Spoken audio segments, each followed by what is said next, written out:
सैनिक भाइयों नमस्कार। आज हम लोग वार ओपी 3 के ऊपर एक इम्पोर्टेंट जानकारी ले लेंगे अपना कपिल भाई से। कपिल भाई क्या बता रहे हैं वार ओपी 3 के ऊपर, उसके बारे में जानकारी ले लेंगे। नमस्कार दोस्तों।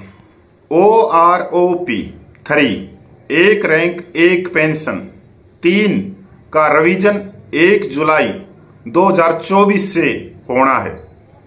OROP 3 रिवीजन होते ही पेंशन में सीधे सीधे बढ़ोतरी होगी और 30 लाख से ज्यादा पूर्व सैनिक OROP 3 के रिवीजन की बेसब्री से इंतजार कर रहे हैं। अब जो गोदी यूट्यूबर चैनलों पे चल रहा है उसमें कितनी सच्चाई है, कितना झूठ है, चलो मेरे साथ में देखते हैं। OROP के तहत हर 5 साल पर पेंशन बढ़ाई जाती है। 1 जुलाई 2014 से पहली बार सरकार ने OROP को लागू किया था। उसके बाद इसमें जुलाई 2019 से रिवीजन किया गया। हालांकि यह मामला कोर्ट में था, इसलिए मिलने में विलंब हुआ। सुप्रीम कोर्ट ने 2022 में इसको देने का आदेश दिया और इसका फायदा 1 जुलाई 2019 से एरियर के रूप में देने का निर्देश दिया। 30 जून 2019 तक रिटायर हुए सैन्य कर्मियों को इसका फायदा मिला, छोड़कर जो 1 जुलाई 2014 के बाद जो परमेचर ऑन रिक्वेस्ट वॉलंटरी जिनको आप कह सकते हो उनको छोड़कर उनको इसमें कोई फायदा नहीं मिला। 30 जून 2019 तक रिटायर हुए सैन्य कर्मियों को इसका फायदा मिला। अब ऐसे में OROP 3 कब मिलेगा, इसको लेकर 30 लाख से ज्यादा पूर्व सैन्यकर्मी बेसब्री से इंतजार कर रहे हैं। OROP में दूसरा संशोधन 1 जुलाई 2019 से किया जाना था, लेकिन सुप्रीम कोर्ट में सैन्य पेंशन भोगियों की तरफ से याचिका डाली गई थी जिसके ऊपर सुनवाई चल रही थी। असली और नकली OROP की दरअसल सैन्य कर्मियों का मानना था कि केंद्र सरकार ने जो OROP लाई है उसमें कोई फायदा नहीं है, केवल एक इंक्रीमेंट बढ़कर मिलेगा जो वास्तविक रूप से OROP नहीं है। ऐसे में यह मामला कोर्ट में चला गया और इसका जो फैसला आया 2 मार्च 2022 में।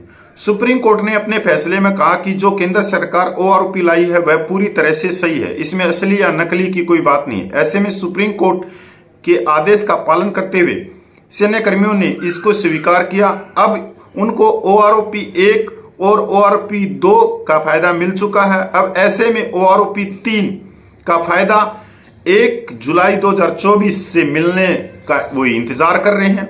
OROP 3 का फायदा 1 जुलाई 2024 से मिलना चाहिए था, लेकिन अभी लोकसभा चुनाव की समाप्ति के बाद सरकार का गठन हुआ है और रक्षा मंत्रालय को टेबल तैयार करना होता है और बहुत सारी औपचारिकताएं पूरी करनी होती है, इसलिए 1 से 2 महीने का विलंब होना जायज है। इस बीच आपके लिए खुशखबरी आ चुकी है कि कैबिनेट मंत्रिमंडल की बैठक हुई थी और इस बैठक में रक्षा मंत्रालय ने PM मोदी से OROP 3 पेंशन के बारे में मंजूरी प्राप्त कर ली है। कैबिनेट की बैठक में 1 रैंक 1 पेंशन के तहत पेंशन की नई दरों पर चर्चा हुई थी और PM मोदी ने इसके ऊपर हरी झंडी दे दी है।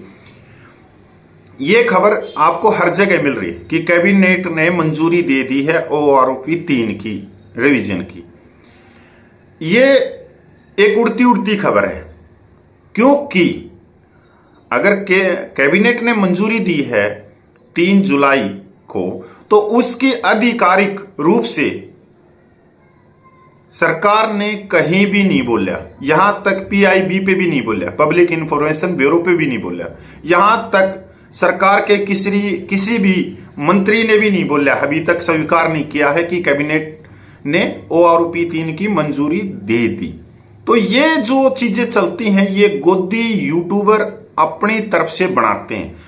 अगर OROP 3 की मंजूरी कैबिनेट ने दे दी तो सरकार उसी समय प्रेस नोट भी जारी कर देती और सरकार का कोई ना कोई मंत्री भी आपको बता देता या रक्षा मंत्री बता देता कि कैबिनेट ने मंजूरी दे दी। तो ये है जो गोदी यूट्यूबर जिनको आप कह सकते हो कि उनका लालन पोषण एक विशेष पार्टियों के द्वारा किया जाता है, वो इस तरह का भ्रम फैलाया जाता है। अब रह गई कि OROP 3 की असली बात क्या है। असली बात आएगी कल आम बजट है 23 जुलाई को, और कल आम बजट में बहुत सारी चीजें खुलती हुई आ जाएंगी, क्योंकि उसके साथ में रक्षा बजट भी है। तो वो देखते हैं कि रक्षा बजट अब की बार कितने प्रतिशत बढ़ रहा है और रक्षा बजट में से पे पेंशन के लिए कितना रखा जा रहा है। तो वो हम बात बिल्कुल साफ सुथरी हो जाएंगी कि OROP 3 की कैबिनेट ने मंजूरी दे दी। वैसे देनी तो है कैबिनेट ने मंजूरी, पर देगी कब ये ना आपको पता ना मेरे को पता, पर 23 जुलाई बताएगी। 23 जुलाई को आम बजट आएगा कल, और कल देखते हैं क्या रहता है पूरा का पूरा मामला। और एक चीज मैं अपनी बता देता हूं कि भाई बहुत सारे भाई पूछेंगे कि इसमें कितना फायदा होगा। बिल्कुल देखो, 30 लाख जो पूर्व सैनिक कर्मी हैं, उनके परिवार हैं, उनकी पेंशन में बढ़ोतरी हो रही है। और खासकर जो सिपाही से हवलदार है, उनकी जो पेंशन में बढ़ोतरी हो रही है वो 1600 रुपये से लेके 3200 रुपये की बढ़ोतरी हो रही है, प्लस DA। और जो डिसेबिलिटी पर्सन है, जो विकलांग सैनिक है, उनकी डिसेबिलिटी पेंशन अलग से बढ़ोतरी हो रही है। सर्विस पेंशन भी अलग से और डिसेबिलिटी पेंशन भी अलग, और दोनों पेंशनों पे DA भी। तो ये बड़ी बात है कि आर्थिक स्थिति के लिए अगर पेंशन में बढ़ोतरी हो रही है तो सैन्य कर्मियों को इससे कुछ सहारा मिलेगा। पूर्व सैनिकों को, उनके परिवारों को, उनका गुजर बुजर अच्छे तरीके से होगी, वो अपने परिवार का अच्छी तरह से ख्याल रख सकते हैं, बच्चों को अच्छी शिक्षा दे सकते हैं। तो बहुत कह सकते हैं बहुत जरूरी मुद्दा है OROP 3 का भी।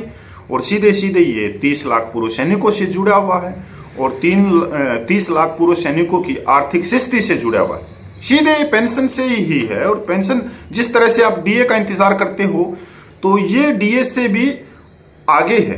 अगर OROP 3 का रिवीजन जल्दी से हो जाता और पूर्व सैनिकों को इसमें पेंशन में बढ़ोतरी मिलती है, तो ये मतलब अपने आप में एक अच्छी बात है उनकी पेंशन में बढ़ोतरी होना। जय हिंद, वंदे मातरम, जय भारत।